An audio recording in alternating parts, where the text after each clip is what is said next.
Buenas, indiada. Eu sou o professor César Santos e eu estou aqui no canal Gaúcho Pantaneiro para fazer o nosso vídeo. Para fazer esse vídeo sobre a análise e interpretação do texto de uma das mais lindas canções gaúchas, que é Florencio Guerra. Se tu procurar na internet, pode ser que ache Florencio Guerra e seu cavalo, mas o título da música é Florencio Guerra.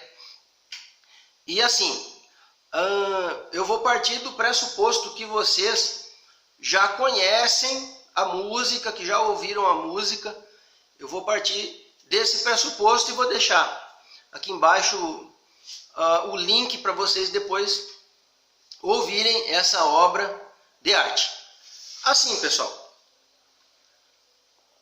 hoje eu estou tomando um tereré, ou tererê, que está um calor danado aqui no Rio Grande.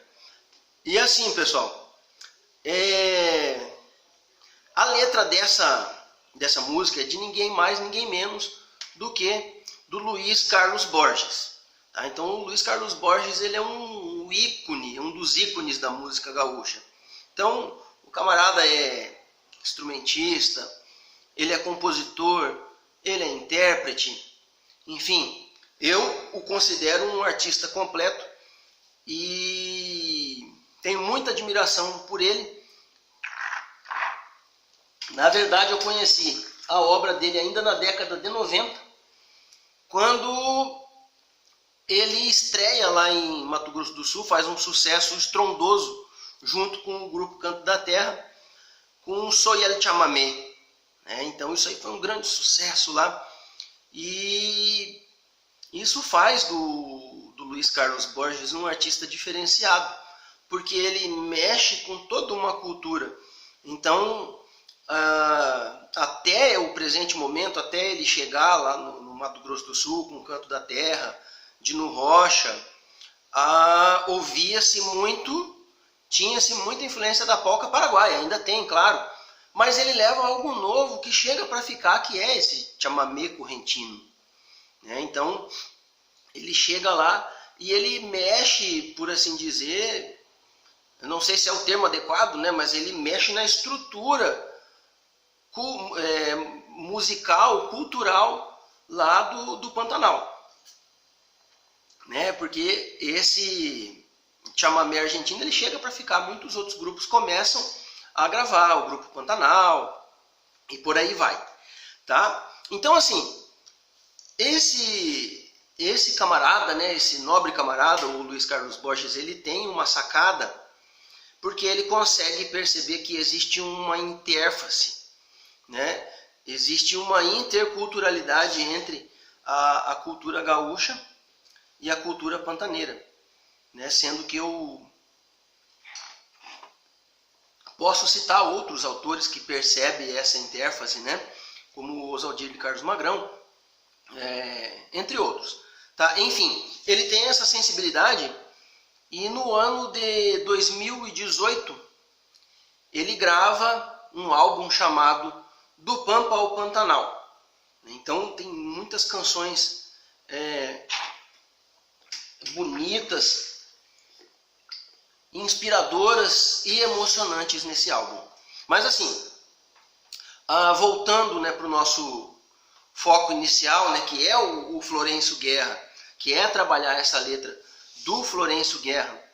Então assim, se tu não conhece, ouve primeiro a música, para depois a gente falar sobre, depois vocês voltam no vídeo aqui, e daí a gente fala sobre. Então, sem mais delongas, vamos à análise da letra da música. Então eu tentei, existe uma discussão teórica entre alguns teóricos, se a letra da música é poesia, se não é poesia, o que é poesia. Enfim, nós não vamos entrar nisso. Porque, a grosso modo, a gente pode falar que, por exemplo, Florencio Guerra é uma poesia. Porque ela vai te despertar vários sentimentos que vão mexer contigo. Mexe com o sentimento da pessoa que escuta. E, assim, eu tentei separar em 1, 2, 3, 4, 5, 6 estrofes a letra da música, como se poesia fosse. Tá? Então vamos partir para a gente conversar, vamos dizer que é poesia, tá? Sem discussões acadêmicas no momento.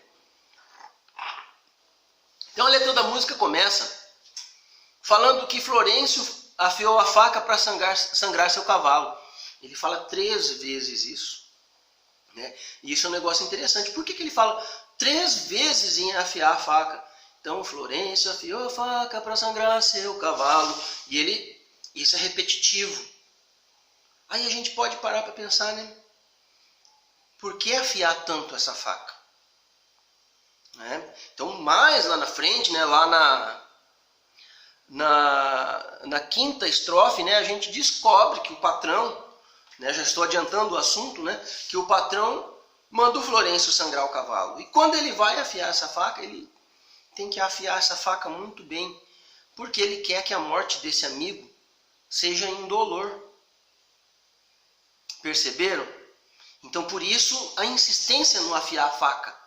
Então, 3 vezes ele vai dizer que afia a faca e afia a faca. Né? E enquanto ele afia a faca, ele começa a cismar, ele começa a pensar. E ele vai dizer o seguinte, né? Florencio, guerra das guerras, do tempo em que seu cavalo pisava estrelas nas serras. Então, alguns dizem, né, que a poesia é como se fosse uma arte plástica, né? E quando ele fala que pisava estrela em cima das serras, para chegar antes dos galos, a gente imagina, né, aquele cavaleiro, aquele ginete ali indo de manhã bem cedo, de madrugadita, né, já para o campo, já camperiar, já começar a sua lida. Né? Então, ele estava pisando estrelas na serra, então essa lida começa antes do dia amanhecer, né, antes de cantar o galo. Né? Perceberam a profundidade poética aí, né? Aí do tempo em que seu cavalo, ou seja, essa amizade não começou ontem. Tá? A gente já começa a sacar que essa amizade não começou ontem. Aí na terceira estrofe, Florencio continua afiando a faca, mas ele já está pensando no seu cavalo. Tá? Então Florencio afiou a faca pensando no seu cavalo.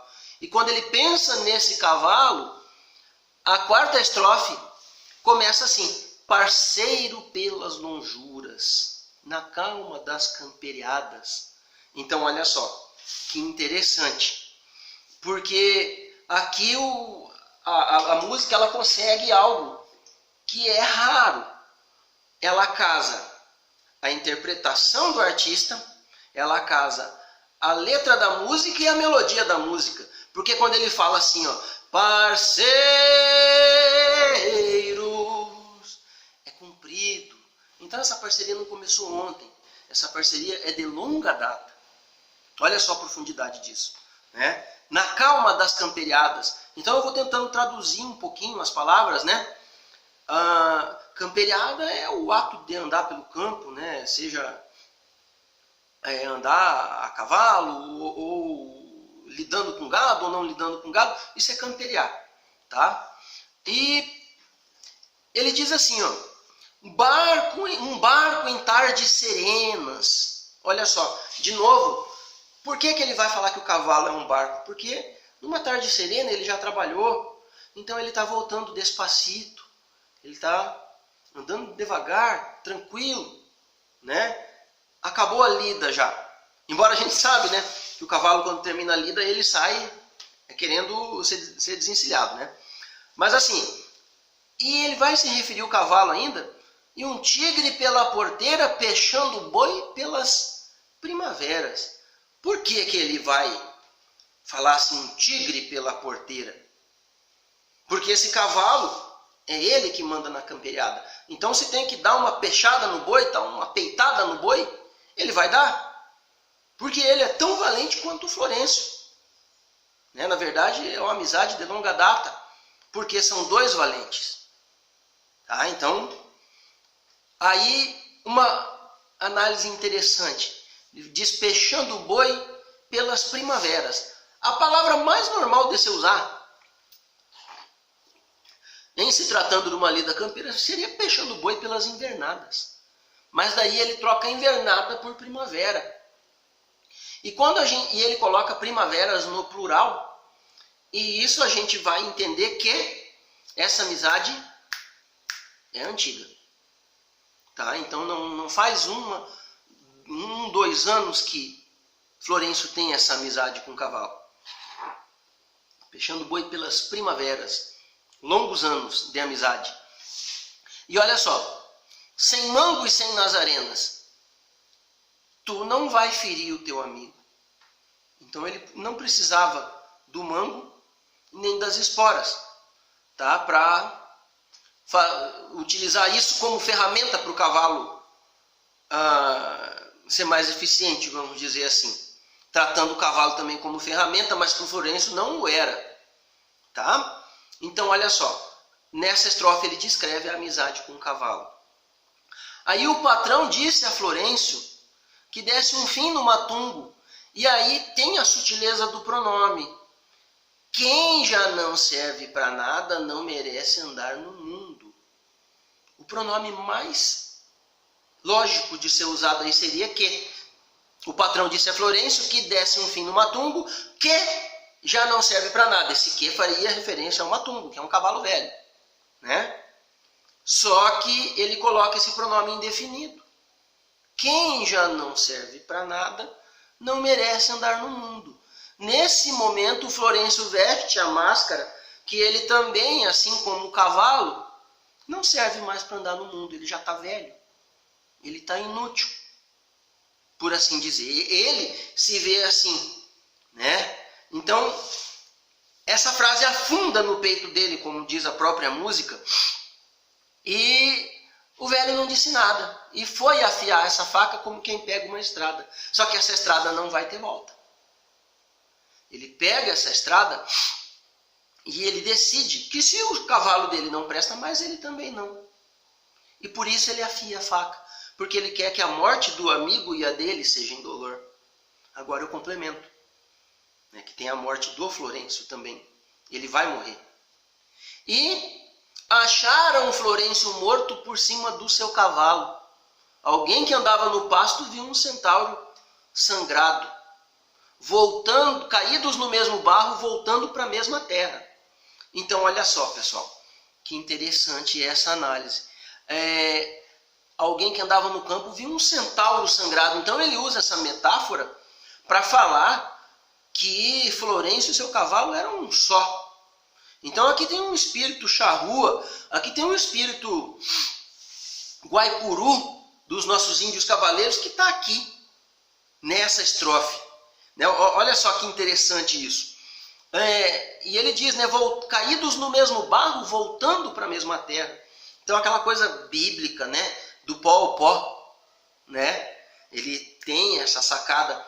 E assim como ele diz que essa terra deve muito ao cavalo, né? E tanto a Florencio Guerra. Nesse momento, o Florencio Guerra não é só mais esse peão. Ele é todos, ele passa a ser todos os peões que construíram a história desse estado, construíram a história do Pantanal e continuam construindo. Tá, pessoal? Então, espero que vocês tenham gostado aí dessa análise, dessa interpretação desse texto. Né? Não deixem de escutar a música, senão vai ficar vago. Tá? E se gostou, pega e dá um like. Se não gostou, dá um dislike aí. Sempre aceitamos críticas aí que a gente quer melhorar sempre. Ah, só mais uma coisa, pessoal. Não estou gravando no banheiro. Aqui é a cozinha de casa. Que é o lugar mais silencioso que eu achei para gravar. Forte abraço a todos aí, gente.